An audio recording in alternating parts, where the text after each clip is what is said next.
26 তারিখে ব্রিগেডে সমাবেশ আছে, সকলে ইনশাল্লাহ যাবেন। গণতান্ত্রিক পদ্ধতিতে আপনাকে সেটা করতে হবে, আন্দোলনটা করতে হবে, করে সেটাকে বিলটাকে যাতে পাস না হয় সে চেষ্টা করতে হবে। এই ক্লিয়ার? এবার আসছি, এই যে মাদ্রাসা মসজিদগুলোকে বা ঈদগাহ কবরস্থান ইত্যাদি ইত্যাদি এগুলো যখন চলে যাবে তখন আপনার আমার অস্তিত্বটা থাকাও মুশকিল হয়ে যাবে। এটা আপনি আগামী দিনের কথা একটু ভাবুন। তার সাথে সাথে এটা কিভাবে কে নেবে না নেবে, কোথায় যাবে না যাবে, এতদিন ছিল না কোনো দিক থেকে, এখন সেটা শুরু হয়েছে নতুন পদ্ধতিতে।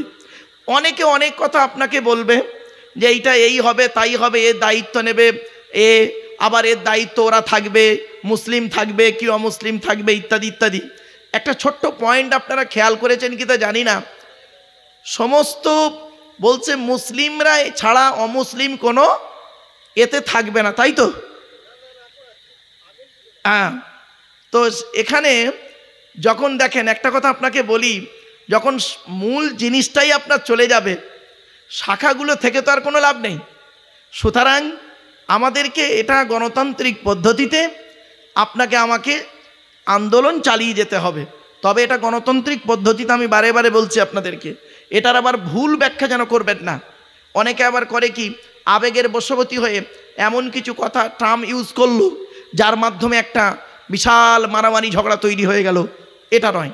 আচ্ছা, আপনারা বলতে পারেন আপনাদের এই হরিপাল থানা, হুগলি জেলার হরিপাল থানা, এমন কোনো শিক্ষককে আপনারা দেখেছেন, প্রাইমারি স্কুলের টিচার হোক, আপনার সেকেন্ডারি বোর্ড বা হায়ার সেকেন্ডারি স্কুলের টিচার হোক, সেকেন্ডারি হায়ার সেকেন্ডারি স্কুল অথবা কলেজ অথবা ইউনিভার্সিটি, কোনো লেকচারার, কোনো প্রফেসর, কোনো টিচারকে আপনারা দেখেছেন যিনি 60 বছর প্রতিষ্ঠানে চাকরি করেছেন, যেদিন উনি রিটায়ার্ড হচ্ছেন সেই দিন যদি ওনাকে বলা হয়, স্যার আজকের আপনি এই প্রতিষ্ঠানে 60 বছর বয়স পর্যন্ত চাকরি করেছেন, আপনার জীবনে যত ছাত্রছাত্রী পড়িয়েছেন প্রত্যেকটা ছাত্রছাত্রী 100% পারফেক্ট, উনি বলতে পারবেন হ্যাঁ?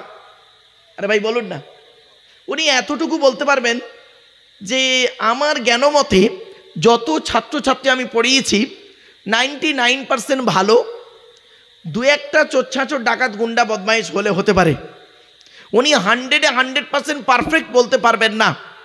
কিন্তু এই পৃথিবীতে একজন টিচারের আগমন ঘটেছিল, এই পৃথিবীতে একজন প্রফেসর এসেছিলেন, এই পৃথিবীতে একজন লেকচারার এসেছিলেন, এই পৃথিবীতে একজন গাইডার এসেছিলেন, এই পৃথিবীতে একজন মেসেঞ্জার এসেছিলেন, যার জন্ম হয়েছিল 570 খ্রিস্টাব্দে 29শে আগস্ট সোমবার, আর যার এন্তেকাল অর্থাৎ মৃত্যু হলো 632 খ্রিস্টাব্দে 8ই জুন সোমবার। এই 63 বছর ব্যক্তিটি পৃথিবীতে ছিলেন। এই 63 বছরের জীবনে যত ছাত্রছাত্রী তিনি তৈরি করেছেন, ছাত্রদের নাম দিয়েছেন সাহাবি, আর ছাত্রীদের নাম হলো সাহাবিয়া, স্ত্রীলিঙ্গ। তো সাহাবি অর্থাৎ ছাত্রছাত্রীদের যত পড়িয়েছেন, তিনি নিজেই তার ছাত্রছাত্রীদের সম্পর্কে সার্টিফিকেট দিচ্ছেন। কি বলছে শুনবেন? তিনি বলছেন আসহাবিকান নুজুম বিআইহিম ইক্তিদাইতুম হিতাদাইতুম। এর সহজ সরল বাংলা মানে হচ্ছে, আমার ছাত্রছাত্রীরা অর্থাৎ আমার সাহাবিয়ারা প্রত্যেকটা হলো নক্ষত্রের ন্যায়। আকাশে যে নক্ষত্র দেখছো, এক একটা নক্ষত্রের ন্যায়, যাকে অনুসরণ করে চলবে তার মাধ্যমে ইহকালে শান্তি পাবে, পরকালে জান্নাত পাবে। আপনি কাকে অনুসরণ করবেন বলুন? তার নীতিকে মেনে চলুন, আবু বাক্কারের নীতিকে মেনে চলুন, আপনি ভালো পথ পাবেন। হজরত উমারের নীতি মেনে চলুন, সঠিক পথ পাবেন। উসমানের নীতি মেনে চলুন, সঠিক পথ পাবেন। আলীর নীতি মেনে চলুন, সঠিক পথ পাবেন। আব্দুল্লাহ ইবনে মাসউদের মত মেনে চলুন, আব্দুল্লাহ ইবনে আব্বাস, হাসান বিন সাবেত, সুফিয়ান, আরও কি বলবো, যত আছে আপনার, তাদের মত পথ অনুসরণ করে চলুন। তারা যেভাবে জীবনযাপন করেছে সেইভাবে জীবনযাপন করুন। বেলালের নীতি মেনে চলুন, আপনি একটা সঠিক পথ পেয়ে যাবেন। এজন্য আপনাকে আমি বলছি, কোরআন এবং হাদিসের আলোকে কথাগুলো একটু মূল্যায়ন করুন, কি বলতে চাইছি আমি। তাই আজকে এগুলো হয় কেন? তাই সৃষ্টিকর্তা বললেন, তো দেহের মধ্যে আমি 3টে জিনিস আলাদা করেছি। 1 নাম্বার ব্লাড গ্রুপ আলাদা, 2 নাম্বার হলো চোখের রেটিনাটা আলাদা। কোরআনে বলা হয়েছে আলাম নাজআল লাহু আইনাইনি, আমি কি তোদের দুটো চোখ তৈরি করি নাই?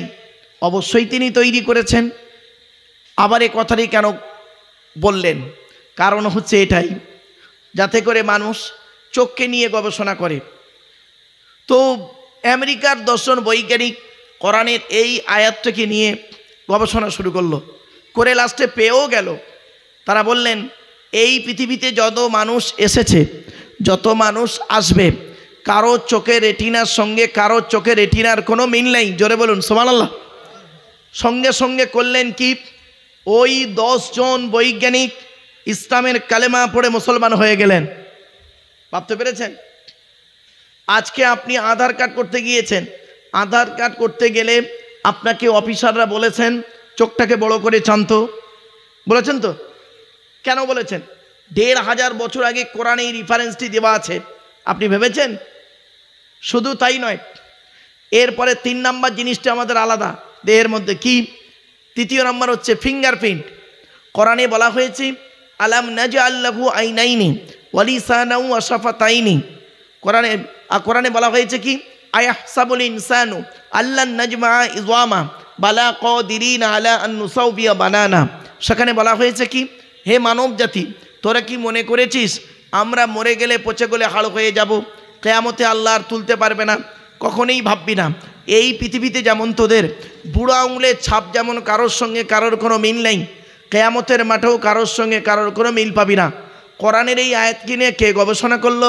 থাইল্যান্ডে চ্যাং ম্যাং ইউনিভার্সিটি অ্যানাটমি বিভাগের প্রফেসর, বিখ্যাত পণ্ডিত বৈজ্ঞানিক, লোকটার নাম হলো তাতাগাত তোজেসান। উনি একজন খ্রিস্টান, হিন্দু নন, মুসলমান নন। উনি বললেন কোরআনে ভুল আছে। বলল কি ভুল? বলল কোরআনে লেখা আছে বুড়ো আঙুলের ছাপ নাকি কারোর সঙ্গে কারোর কোনো মিল নেই। আমি কোরআনের ভুল বের করে শুনবো। উনি করলেন কি, 1000 মানুষের বুড়ো আঙুলের ছাপ নিলেন, 1 বছর ধরে গবেষণা করে দেখছে কার সঙ্গে কার মিল আছে। যখন কারোর সঙ্গে কারোর কোনো মিল পেলেন না, ল্যাবরেটরির ভিতরে দাঁড়িয়ে দাঁড়িয়ে ইসলামের কালেমা পড়ে মুসলমান হয়ে গেলেন। আপনি কোথায় আছেন? আজকে আপনি আধার কার্ড করতে গিয়েছেন, অফিসাররা আপনার 5টা আঙুলের ছাপ নিয়েছে চেপে চেপে ধরে। আপনি জানেন 1500 বছর আগে কোরআনে এই রেফারেন্সটি দেওয়া আছে, ইঙ্গিতটি। এই জন্য আপনাদেরকে আমি বারে বারে বলছি, মুসলিম ভাইদেরকে, আপনারা অবশ্যই কোরআন তেলাওয়াত করুন, কোরআন পড়া শিখে নিন। কোরআন পড়া শিখতে মাত্র 2 মাস সময় লাগে। প্রতিদিন যদি 30 মিনিট করে সময় দেন, প্রতিদিন যদি 30 মিনিট করে সময় দেন, তাহলে আপনার কোরআন পড়া শেখা হয়ে যাবে 2 মাসের ভিতরে। 2 মাসের ভিতরে, বেশি নয়। কোরআনের 30টা পারা, কোরআনের 30টা পারা, 30 ঘন্টা সময় দিন, 30 ঘন্টা গুনে একদম টাইম ধরে 30 ঘন্টার মধ্যে আপনার কোরআন পড়া শেখানো হয়ে যাবে। কিন্তু দুঃখের বিষয়, আপনারা কোরআন পড়া শিখবেন না, 30 ঘন্টা সময় দিতে পারবেন না। প্রতিদিন আধা ঘন্টা করে সময় দিন, 2 মাসে আপনার কোরআন পড়া শেখা হয়ে যাবে 100%। আমি বলছি, আপনি এখনো পিছিয়ে পড়ে আছেন। আপনাদের এলাকার মসজিদের ইমাম সাহেবগুলো যোগ্য মানুষ, তাদের কাছে বসে কোরআন পড়াটা শিখে নিন। এ কোরআন কিনে গবেষণা করছে কারা? America, London, France, Britain, Japan, Jordan, জার্মানির ঠান্ডা করে বসে বসে কোরআন কিনে গবেষণা করছে। কারা করেছে? Humphry Davy, Michael Faraday, Einstein, Isaac Newton, doctor Maurice Bucaille, mister Cook, mister Jabrin, mister Campbell, Rajaram Mohan Roy, Ishwarchandra Vidyasagar, Rabindranath Tagore, Acharya Jagadish Chandra Bose, Francis Drake, Williams Keith Moore, Williams Harvey, Thomas, George Bernard, এরা কোরআন কিনে গবেষণা করলো। আর এই কোরআনকে নিয়ে আমরা কিছু মৌলবী সাহেব এই কোরআনটাকে নিয়ে কি করলাম? ব্যবহার করলাম কিভাবে? তেল পড়া, পানি পড়া, ওয়াজ করা, খতম পড়া, তাবিজ মারা, ঘর বন্ধ করা, এই সবই আমরা ব্যবহার করলাম। আর কোরআনটাকে আরেকটু ব্যবহার করলাম কিসে জানেন? নিজেদের মধ্যে মারামারি করতে ব্যবহার করলাম কোরআনটাকে। কীরকম মারামারি? ধর্মের ভিতরে মারামারি করতে লাগলাম। গোল টুপি, লম্বা টুপি, চেরা জামা, ফাড়া জামা, তবলিগ, ফুরফুরা, বেরেলি, ওয়াহাবি, জামাত ইসলামী, আহলে হাদিস, লামাজাবি, রাফাদাইন, বুকে হাত বাঁধা, নাবির নিচে হাত বাঁধা, জোরে আমিন বলা, আস্তে আমিন বলা, ঠিক না? ঠিক। মোনাজাত করা না করা, এ ওর বলে কাফের, ওর বলে কাফের, লাউঠালা। এজন্য আপনাদেরকে বলছি, এই দিকগুলো থেকে আপনি সরে আসুন। আপনি কোরআনকে মূল্যায়ন করুন। সারা পৃথিবী কোরআন কিনে গবেষণা করছে, আপনি কেন পিছিয়ে আছেন? চলুন একটা একটা করে বলে যাচ্ছি। কোরআন যার বাণী, তার নাম হলো সৃষ্টিকর্তা আল্লাহ। আল্লাহর ঘরের নাম হলো মসজিদ। আজকে আমাদের তিনটে পরিচয় দিতে হবে। একটা হলো আল্লাহর পরিচয় দিয়েছি, আল্লাহর কেতাব হচ্ছে কোরআনের পরিচয় দেব, আল্লাহর ঘরের পরিচয় মসজিদের পরিচয় দেব, আর একটা হলো আল্লাহর নবীর পরিচয় দেব। শুনে নিন, আল্লাহর ঘরের পরিচয়টা প্রথম দিই। আল্লাহর ঘরের নাম হলো মসজিদ। মসজিদ কমিটি হতে গেলে 5টা গুণ থাকতে হবে, বলেই দিয়েছি আগে।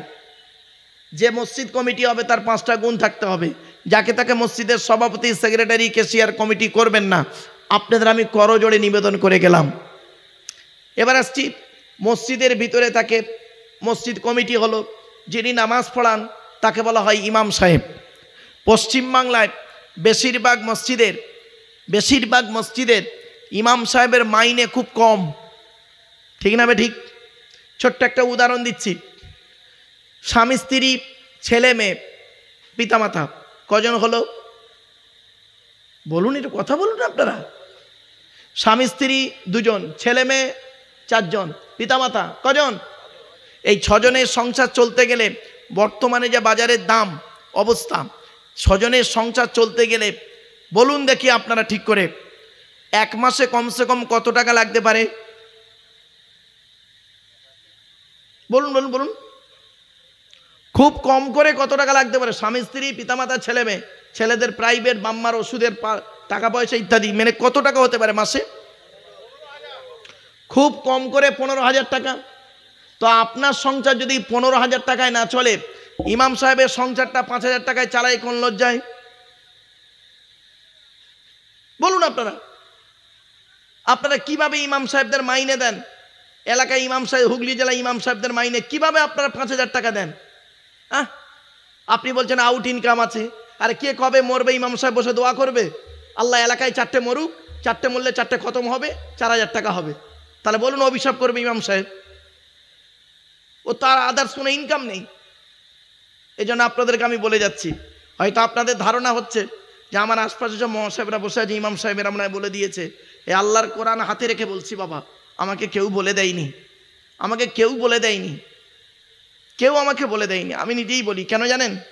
আমি নিজে 19 বছর ইমামতি করেছি এই হুগলি জেলায়। 19 বছর ইমামতি করেছি, 400 টাকা মাইনে। কষ্টটা আমি বুঝি, তাই আমি বারবার বলি, শুনে রেখে দিন। আমি আব্দুল্লাহিল মারুফ হলাম, আপনাদের গ্রামে এসেছি বন্দিপুরে। আমি আব্দুল্লাহিল মারুফ হলাম আপনাদের গ্রামের আপাতত এখন 2 ঘন্টার বন্ধু, সুখ দুঃখের বন্ধু। আর আপনাদের মসজিদের ইমাম সাহেব হলো 365 দিনের সুখ দুঃখের বন্ধু, ঠিক না বে ঠিক? তাহলে মূল্যায়নটা কাকে বেশি করা উচিত? আপনারা করেন কি, ঈদের দিনে যিনি ঈদের নামাজ পড়ায় অন্য একটা মহাসাহেব এসে, যাই সাদা উদাহরণ দিচ্ছি, অনেক জায়গায় আছে না যে ইমাম সাহেব ঈদের নামাজ পড়াবে না, গ্রামের অন্য একটা লোক ভাড়া করে এনেছে, তাকে দিয়ে ঈদের নামাজ পড়াচ্ছেন। আমার আপত্তি নেই, তবে আমার একটা যুক্তি আপনাদেরকে বলে যাচ্ছি, শুনে নিন।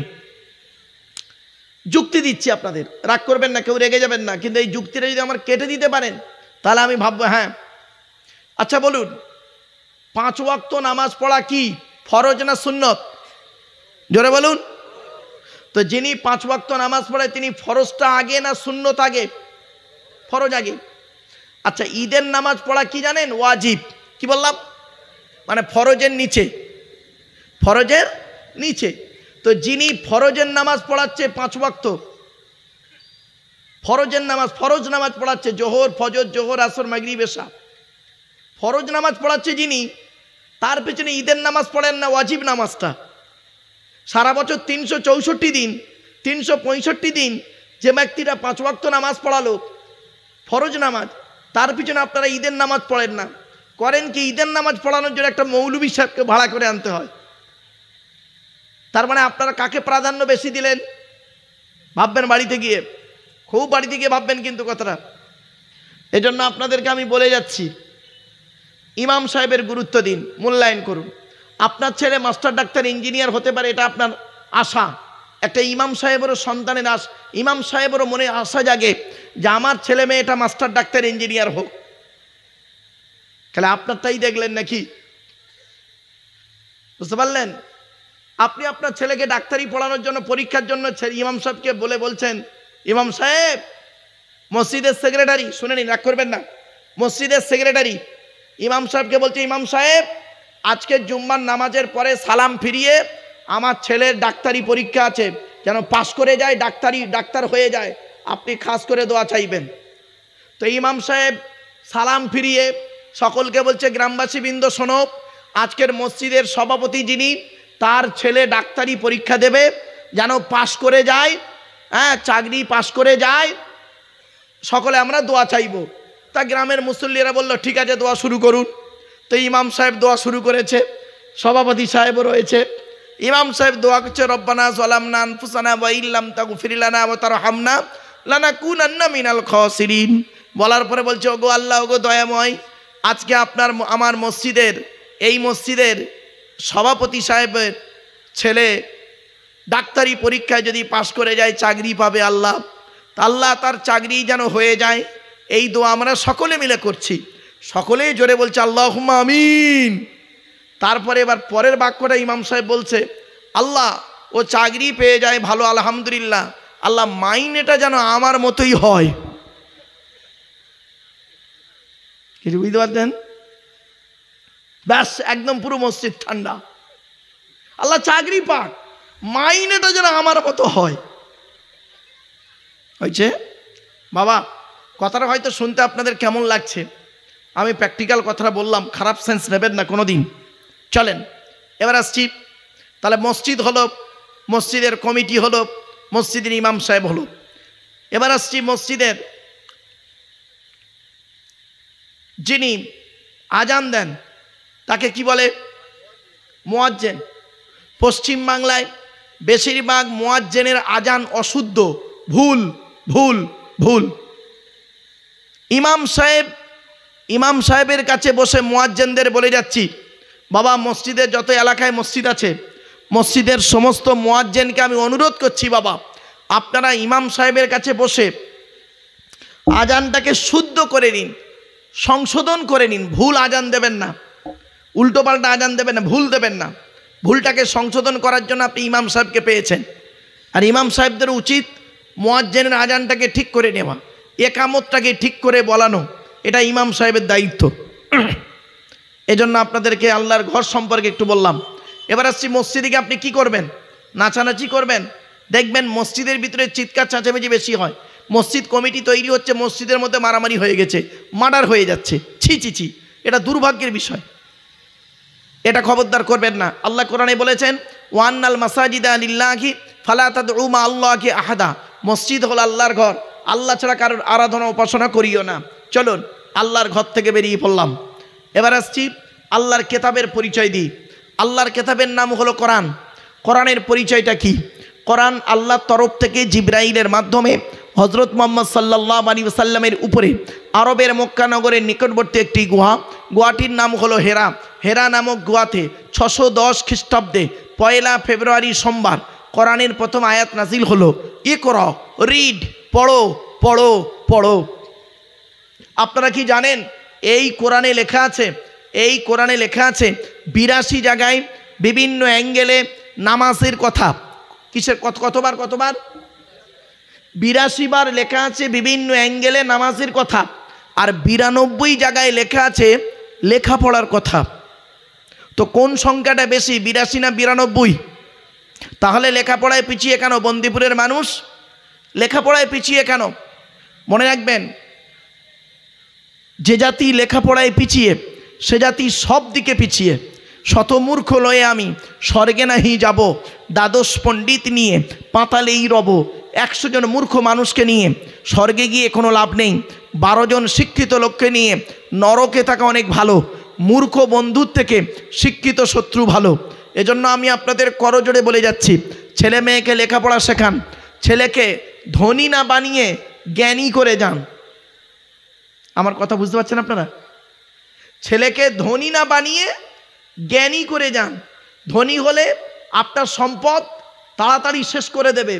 আর জ্ঞানী হলে ও নিজের সম্পত্তি তৈরি করে নেবে। কিছু বুঝতে পারছেন বাবা আমার কথা? এই জন্য ছেলে মেয়েকে লেখাপড়ার দিকে আগিয়ে দিন।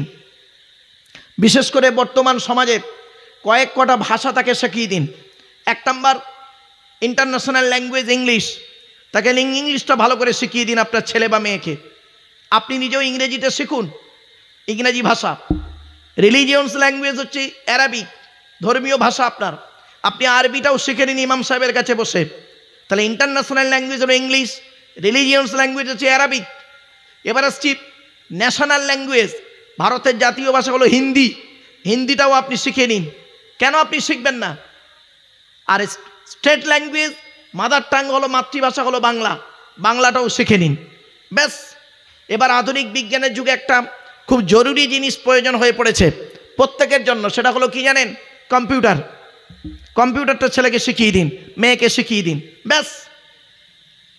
আপনার কোনো টেনশনই থাকবে না। আর আপনি করছেন কি ছেলের ভবিষ্যতের জন্য? ছেলের ভবিষ্যতের জন্য সোনার কাজ, গড়ির কাজ, বলের কাজ, ছেলের কাজ, ঝালাইয়ের কাজ করছেন, আর খালি এমাতা ওমাতা করে জান ভরে নষ্ট করে যাচ্ছেন। আর আপনার ছেলে করছে কি? আপনি কষ্ট করে 100 গ্রাম সোনা তৈরি করেছেন, কি 1 কেজি সোনা তৈরি করেছেন, জোগাড় করেছেন, আর আপনার ছেলে করলো কি 2 বছরে ওই সোনাটাকে এদিক ওদিক করতে গিয়ে 250 চুরি চামারি করে একাধারে 5 বছর 10 বছরের মধ্যে আপনার পুঁজি শেষ। আর আপনি যদি ছেলেকে সুশিক্ষায় শিক্ষিত করে যেতেন, তাহলে নিজেই ইনকাম করে আরও সোনা বাড়াতে পারতো বা অনেক কিছু করতে পারতো, ডেভেলপ করতে পারতো। এজন্য আমি আপনাদের বলে যাচ্ছি, ছেলেকে ধনী না বানিয়ে জ্ঞানী করে যান, জ্ঞানী করে যান। বিশ্বনবী মুহাম্মদ সাল্লাল্লাহু আলাইহি ওয়াসাল্লাম বলেছেন, উতলুবুল ইলমা মিনাল মাহদি ইলাল লাহাদ। দোলনা থেকে নিয়ে কবর পর্যন্ত লেখাপড়া শেখো, দোলনা থেকে নিয়ে কবর পর্যন্ত লেখাপড়া শেখো। এ জাতি লেখাপড়ায় পিছিয়ে। আজকের মুসলিমরা লেখাপড়ায় পিছিয়ে বলে আজকের ওয়াকাফবিদের এই অবস্থা হলো তোমাদের। ভেবে দেখেছেন? কোনোদিন ভেবেছেন ওয়াকাফ বিলটা কি আপনারা জানেন? জানেন না, আইডিয়াই আপনাদের নেই।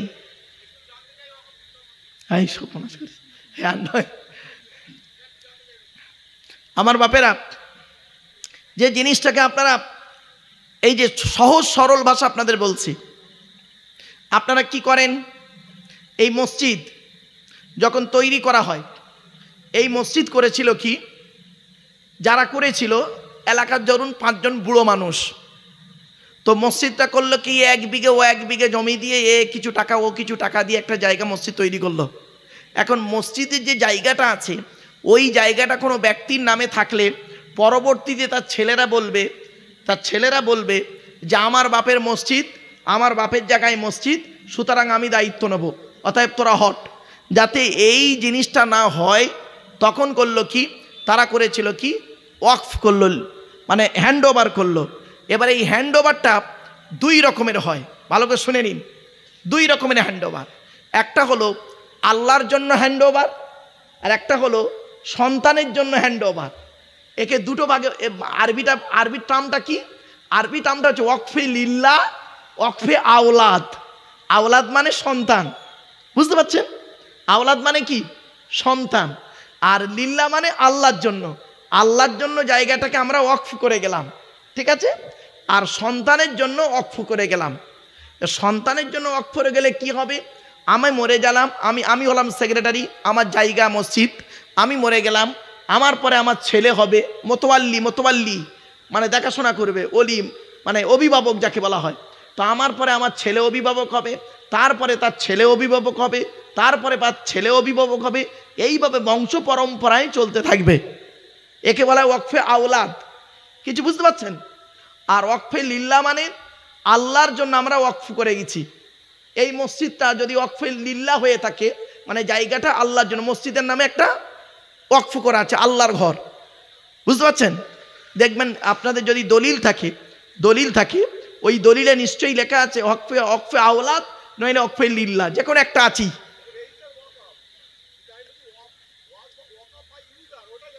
আচ্ছা আচ্ছা আচ্ছা আচ্ছা, হ্যাঁ হ্যাঁ হ্যাঁ, ইউজ করবে কিভাবে? হ্যাঁ হ্যাঁ, এই জন্য আপনাদের বলছি, সহজ সরল ভাষায় আপনাদের বলছি। আপনারা সাধারণ মানুষ, এই জিনিসগুলো বোঝার জন্য, এই সম্পত্তি যাতে অন্য কাছে না চলে যায়, সেজন্য আপনাদেরকে আমি অনুরোধ করছি, এই জন্য আন্দোলন করে এটাকে, এই বিলটাকে মানে বন্ধ করা যায়। যেমন কৃষি বিল বন্ধ করা হয়েছিল আন্দোলনের মাধ্যমে, কিছু বুঝতে পারছেন? সে আন্দোলনটা কীরকম হবে? Money loss is something loss, health loss is nothing loss, but character loss is everything loss. মানুষের যদি টাকা চলে যায়, ইনকাম করলে টাকাটা আবার ফিরে আসবে। মানুষের যদি শরীর চলে যায়, ভালো মন্দ খেলে শরীরটাও ফিরে আসবে। কিন্তু বন্ধুরে, মানুষের যদি চরিত্র চলে যায়, চরিত্র কিন্তু আর ফিরে আসবে না।